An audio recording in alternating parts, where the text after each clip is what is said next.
Yeah.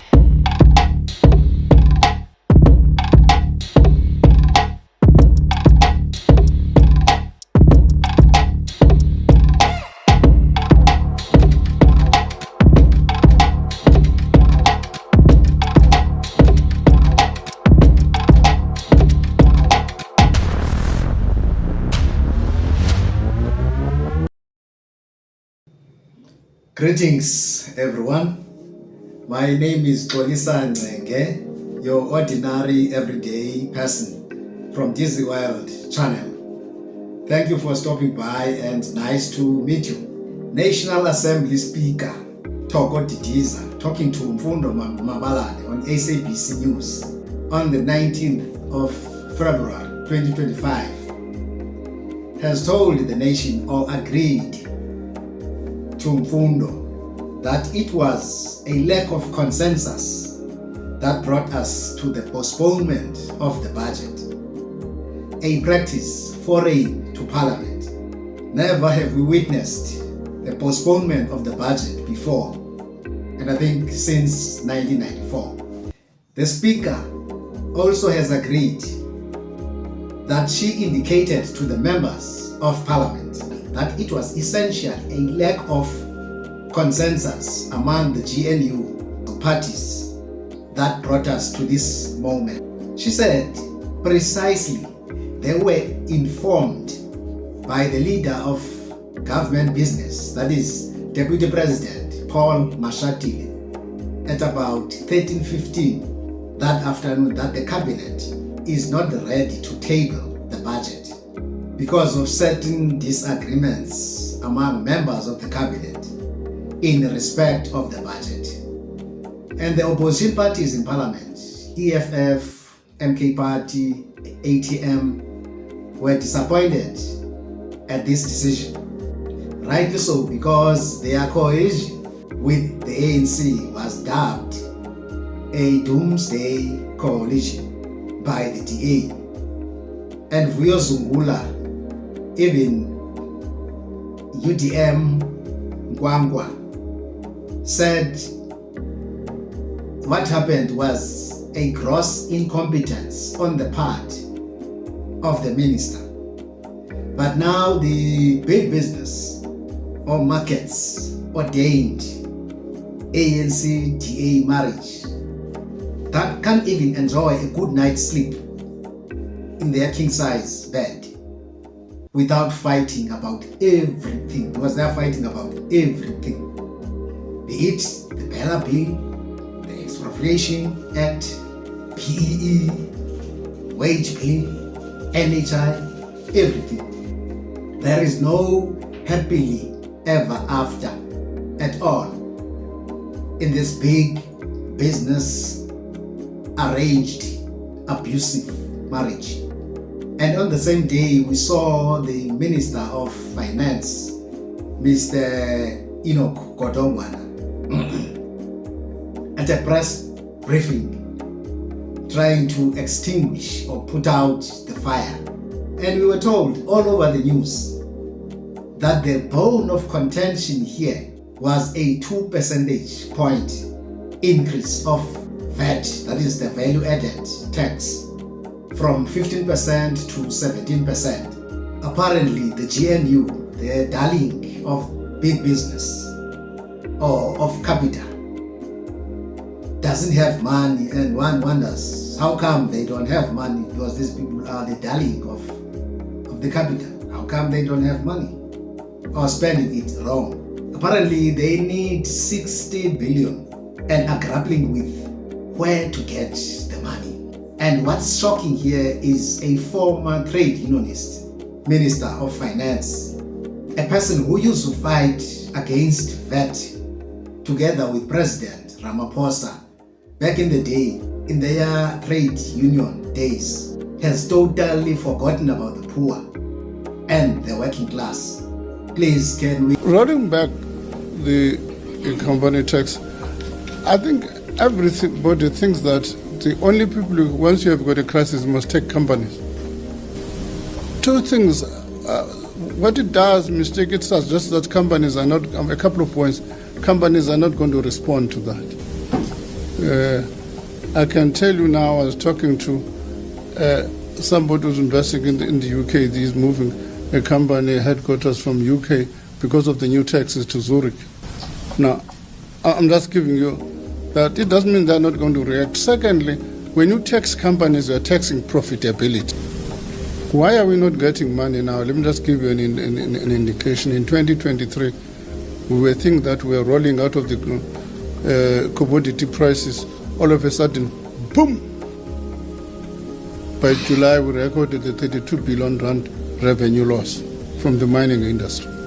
Now, irrespective of whether you tax them, if there's no profitability, there's no profitability in the industry. Even the commissioners, I know people we're talking about, the commissioner here will tell you the problem, we're not getting money from industry on the existing tax, let alone a new tax, because companies are not making profits.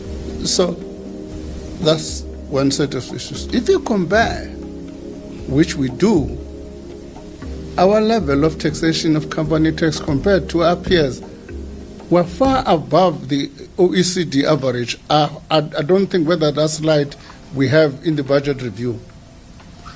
We're far above OECD average. What does that mean? What that means, we're uncompetitive as an investment destination in an environment when we have high unemployment. So it's quite easy to make these things. 2 weeks ago, we went to Cabinet. Among other things, proposals, was this tax proposal, we didn't say, we did indicate, point a direction towards a specific tax. Everybody was in that meeting. That's why one of them leaked it to the Sunday Times. All right? The one of them leaked it to the Sunday Times, a cabinet minister, leaked it to the Sunday Times. He was not sure about the percent. That's why I used 1%. He knew that that's the direction we're taking. For somebody saying they were not aware, it's disingenuous. It's disingenuous because that's where the leaks about the VAT came from. Because I tabled it in Cabinet. What was interesting is that some of the people who leaked were Cabinet colleagues. One of them who was leaking to the Cabinet, to the journalists, even went to an extent of telling the journalists what kind of questions that were asked me in Cabinet. So they come here and tell you in news in the media and say, no, the first time they hear about this. No, we presented in Cabinet, but we also said this is direction we're likely to take. And everybody was jittery, and we didn't put the amount then because we thought it's too far. You can imagine if we did then 2 weeks ago, where would we be in terms of leaking? So the Freedom Fund Plus is not telling the truth. Not telling the truth. It's like the ones that are saying, like the DA, and those ones have got an identity crisis. They always want to be given attention and so on, not do they claim is theirs.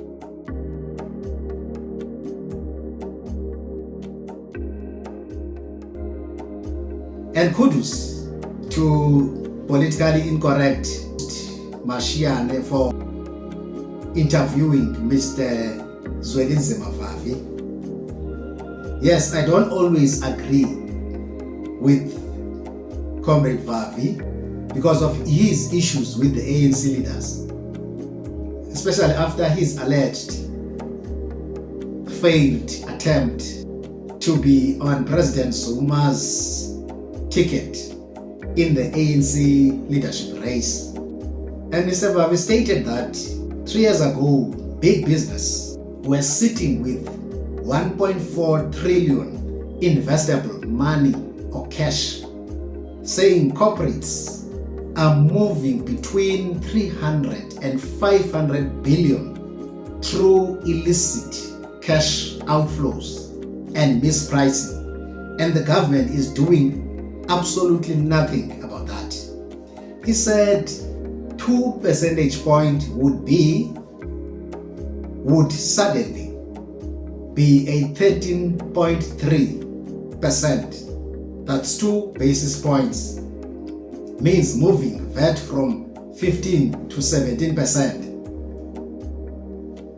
giving examples that minimum wage increases next by 1.5%. The wages of public sector workers increasing by 5.5%. And you can imagine now what will happen to private sector when it comes to wage settlements,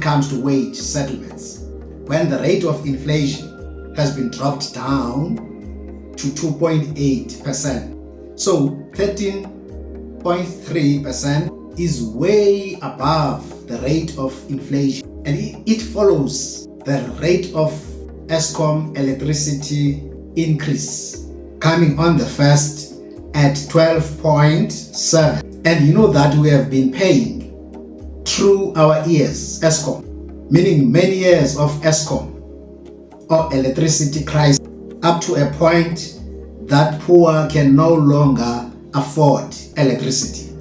Apparently, our people are going back to fetching firewood in the forest. Life has become impossible already. The cost of living with food inflation for many years hovering around 15%. This is the latest study, only 3 weeks ago, shows that our people, they can hardly afford to make ends meet. There's water crisis in some areas. Load shedding never ended in black working class areas. Then, in addition to this hardship that the people are facing, that in order to solve the crisis of neoliberalism we have created as the government, we are going to ask people who have got nothing to do with this crisis to pay or resolve.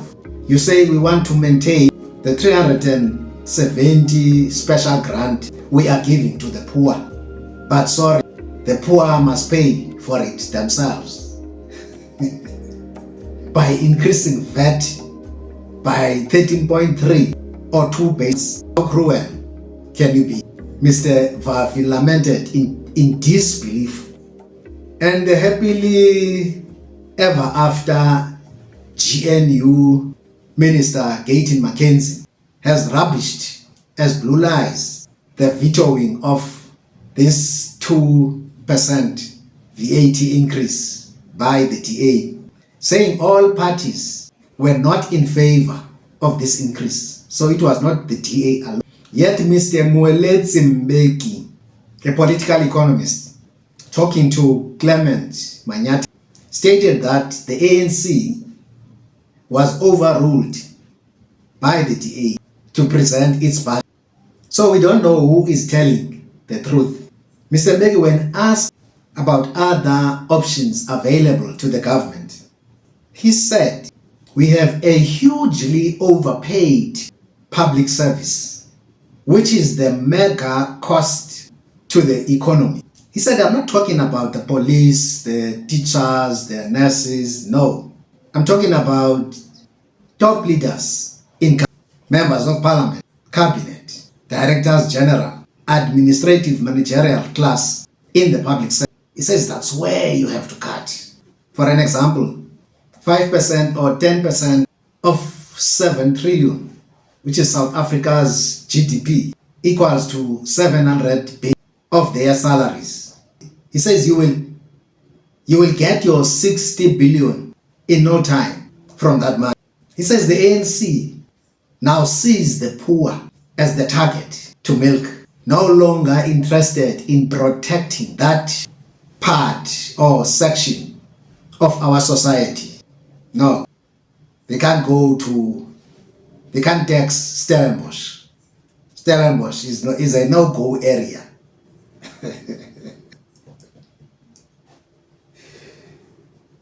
Scared of big capital. And good people, that's how we come to the end of our episode today. And please subscribe to the channel, click the notification bell, like, share the video, and we will see you on the next one. Cheers.